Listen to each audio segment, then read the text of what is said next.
Hello there, and welcome back to On That Day in History again for the first time, where we're going to be looking with unique dramatic representation and original documentation at a tense diplomatic meeting that took place in 1110 between the chief warlord of Japan and the Norse king Hinfar. Negotiations had broken down and it began to seem as if war was inevitable. Enough!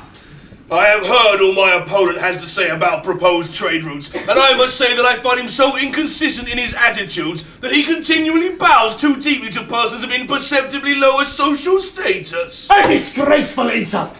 My challenger, worthy though he may be, is so like a troll in his negotiations, it seems to us he has given birth to 9 wolves, abhors the sun, which is the source of all our light, and sucks the blood of corpses. Ha! My opponent is an imbecile. He must feel the shame of all who choose unseasonal flowers for tea-making ceremonies.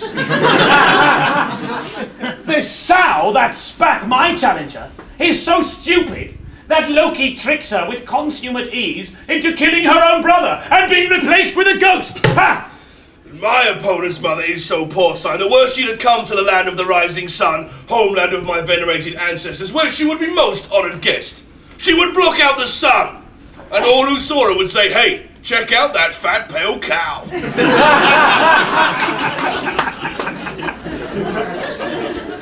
My opponent's mother is so very vast that I must trek for 9 days and night with sleep nor rest, then sail for 1 month on All-Father Odin's swiftest longboat to get on her good side. Boom. Oh. And my opponent's mother is so fat that were she to fall into the sea, all the fish would be cast forth onto the land where we should feast upon them with ease. And when she cuts herself, soy sauce comes out.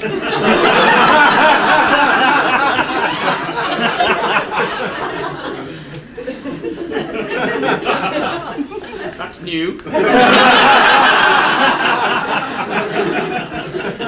But I shall be taking no lessons from a man whose country folk are easily conquered by a giant lizard. And I shall suffer no retort from a man whose people are genuinely afraid of the sky falling. Oh no! What's that? Is it the sky falling? Of course not! The pillars of heaven hold it firmly. Oh, help, help! The lizard attacks us again! We are completely unprepared again! Let's hope the United States can save us again! Oh. Let's all go to Norway and drink beer that's £9 a pint and commit suicide. Well, maybe we'll bloody kill ourselves like men by cutting out a piece of our intestine, placing it in a cleft in a rock, then walking backwards around that rock and thus gradually unwinding our guts. My opponent chooses a method of self-destruction that would befit only a gay.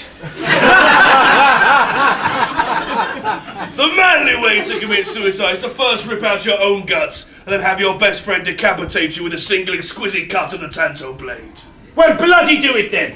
I'm a busy Viking, I have whales to catch. You too hunt the blubbery sweetmeats of the ocean. My people are the soft, jelly-like sea creatures' most feared hunters. Their docility is an insult to my proud warrior heritage. And mine! Then, brother, let us go hand in hand and hunt down these intelligent sea creatures to bloody extinction! Friend, let us side by side root out and destroy these monstrously fat, singing stomachs, which for too long have infested our territories and taunted us so. Yes. And the whales! Boom!